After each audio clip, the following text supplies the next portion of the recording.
તો ચાલો આપણે ભેળ બનાવવાની છે, તેના માટે આપણે ખમણ લઈ લીધા છે, ટમેટા, કાંદા, ગ્રીન ચટણી, સિંગદાણા, સવાણું ને સેવડો. ટમેટા, કાંદા, સિંગદાણા, ખમણ, નમક, ગ્રીન ચટણી.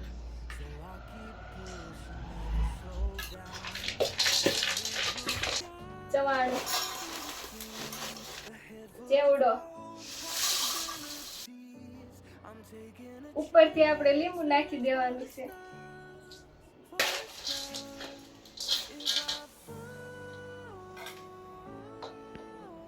આવી જાવ બધા ભેળ ખાવા માટે.